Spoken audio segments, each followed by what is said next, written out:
a ton of videos online about how to build hides for your reptile, and I've tried a handful of those methods. But for the hide in this video, I decided to try a combination of things I'd seen before and something that I hadn't. It may not be the best or only way to go about it, but it might give you some new tricks to have up your sleeve if you're interested in making one yourself. If you are, stick around and check out how I made this one for my Dominican red mountain boa, Helios. And no, this isn't him. This is Anu, my Mexican black king snake. Helios hasn't been feeling very social lately, which I, for one, can totally relate to now that it's wintertime. All right, let's slither on into it.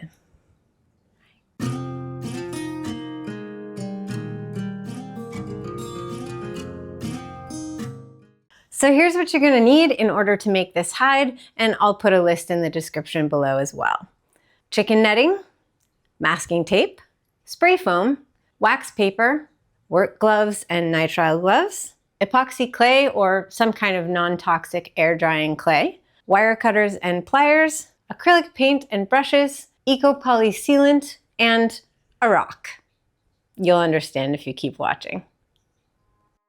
I started by cutting some chicken wire, folding and bending the edges in, and scrunching it to give it some shape.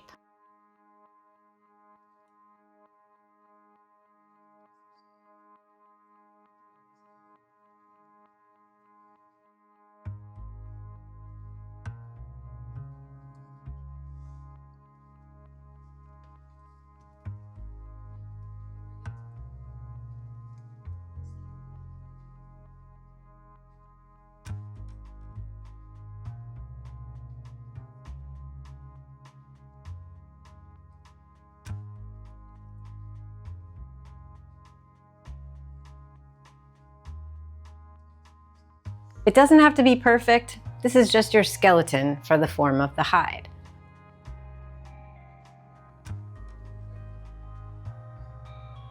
I used masking tape to cover the inside and the bottom edges of the skeleton.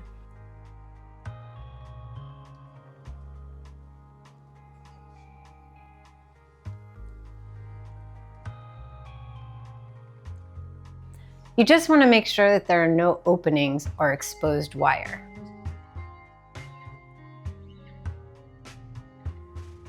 The tape also gives the skeleton a little bit more stability, and you can keep playing with the shape a little if you want to after this step. Next, make sure you put some wax paper down on a flat surface and then cover the outside of the piece in spray foam. Try to go in even rows built up from the bottom and not too heavy.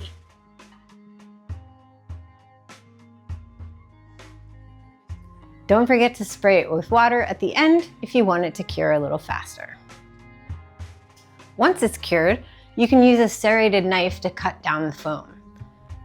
I mostly wanted to get rid of the rounded foam lines, and you can cut at random angles to give it a more natural rock-looking shape.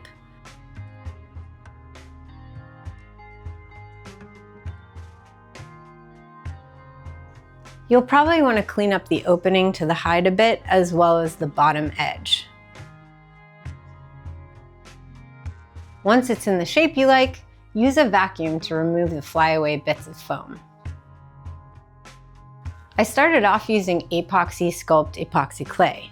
This is a two-part clay that doesn't need a hardener. I've seen some people use air dry clay, but I have heard that it can crack pretty easily.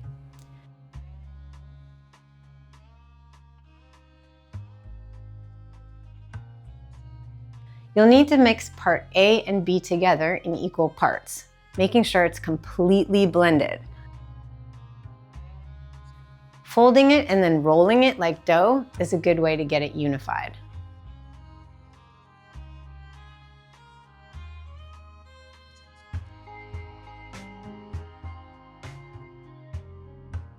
Then add it to the outside of your hide. Have a container of water available to wet your hands or any tools you use to avoid the clay sticking to them, and use the water to aid in smoothing out the clay as you apply it.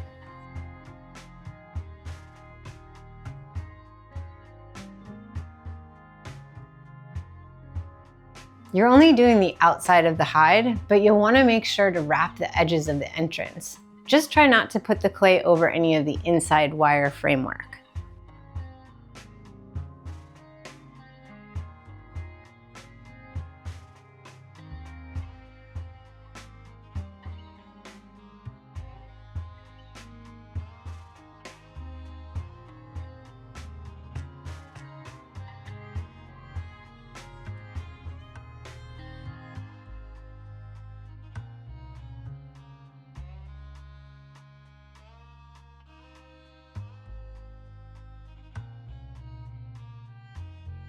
I tried using a smoothing tool, but I found it easiest to just use my fingers.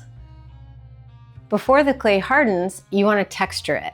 I used an actual rock that was cracked in half as a stamp.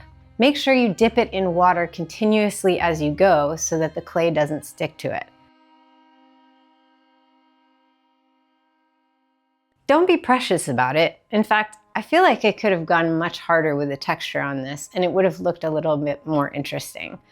You can also use things like sea sponges to texture your clay, but epoxy is on the firmer side, so the rock worked well enough to give the surface some variation.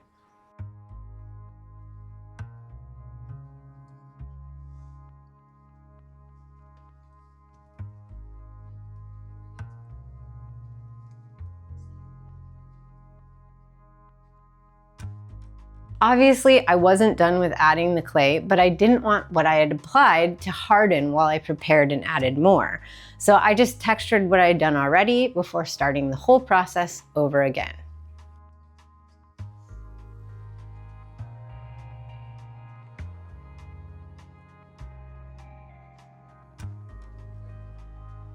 Once the clay was hardened on the outside, I decided to remove the wire frame and tape. I could probably have left it and just covered it with more clay, but I felt like the hide was a little too shallow for Helios. So I removed the tape, snipped some of the wire, and then started pulling it out.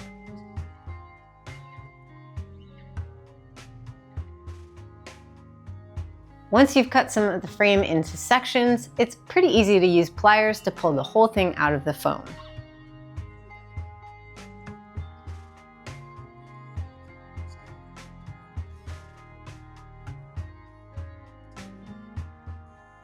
Next, I removed a fair amount of the foam on the inside. My clay wasn't a very thick layer, so I didn't want to remove all of it, but I pulled out enough to make a bit more room inside of the hide.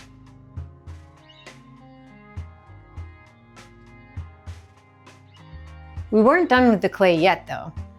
I'd run out of my epoxy, so I used Polygem Zoopoxy to do the last bit. I wanted to make sure that the bottom rim and the opening of the hide was even and sturdy. I thought about doing the entire inside, but decided against it in the end. I wanted to save my Zoopoxy for another build, and I wasn't concerned about the look of the inside. I'm pretty sure Helios won't care if it doesn't look pretty in there either.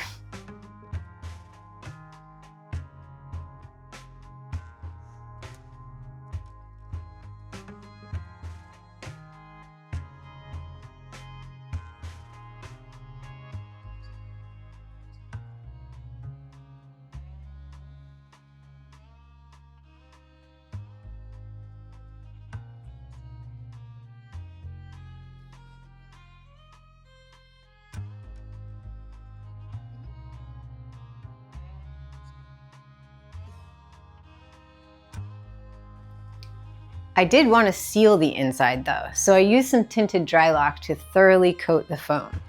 I applied it really heavily, trying to get as much into all those crevices and holes as I could.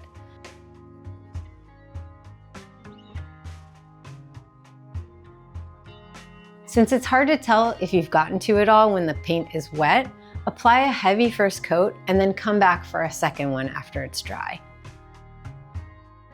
I used some photos to reference the colors for the rock and mixed up some acrylic paint for my base coat. I've never been great with paint, but I tried to add some browns and tans to the gray to give it a warmer tone.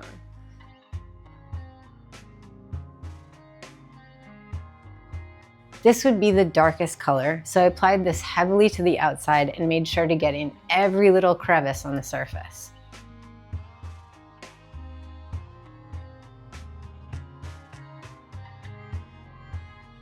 Once I was down to the bottom, I used a paint container to lift up the hide so I could apply the paint to the bottom edges.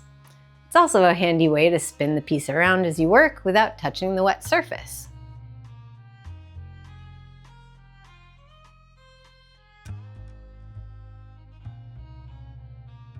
Like with the inside, you may need to wait until it's dry and reapply a second coat to make sure you didn't miss anything during the first one.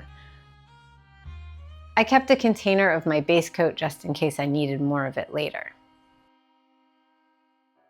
When I was ready for the detail colors, I started by using the base coat and lightening it up. That way I wasn't starting from scratch and the tones would be similar.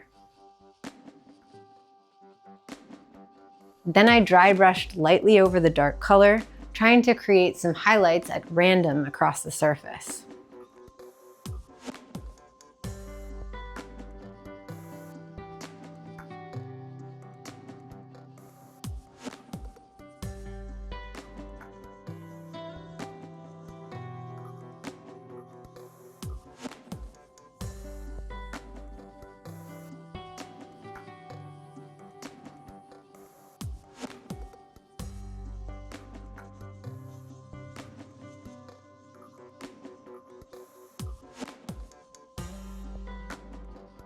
I wanted this to look like it had a little bit of moss growing on it and create some more depth by adding some brown.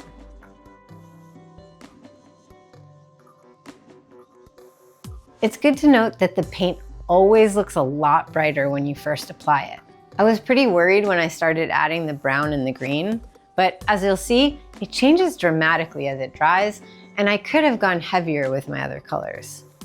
In the next video, you'll see how I got a much more natural looking finish on a rocky ledge using acrylic washes. So make sure you're subscribed so you catch that video when it comes out. I learned a lot during the weeks I was working on these pieces.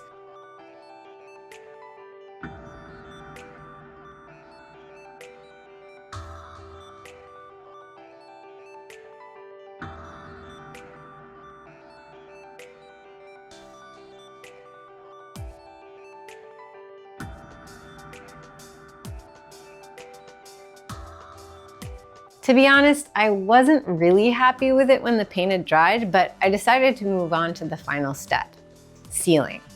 Now I know some people don't seal over their acrylic paint, but I'll tell you why I think it's really crucial.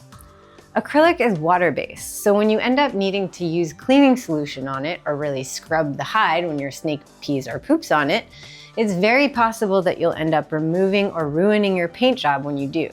Also, Eco-Poly sealant is water resistant, so it makes cleaning surfaces really easy. So I use it to cover everything I make now, including dry lock, which I've found is extra difficult to clean. So I did actually coat the inside of the hide with Eco-Poly as well. I did 2 heavy coats of sealant, making sure to get into all the little crevices, but being careful not to leave drips, let it pool up, or to leave any bubbles.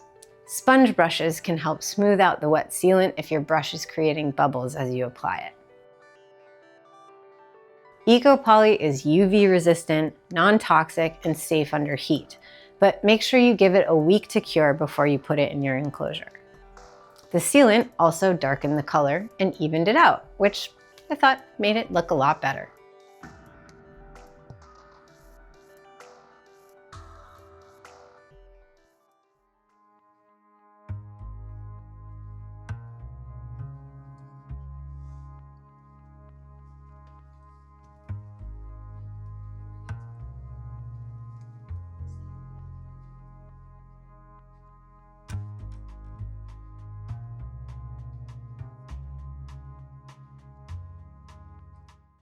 There are so many ways you can make creative, natural-looking hides for your reptiles. And this goes to show you that you can always adapt different methods to suit what works best for you.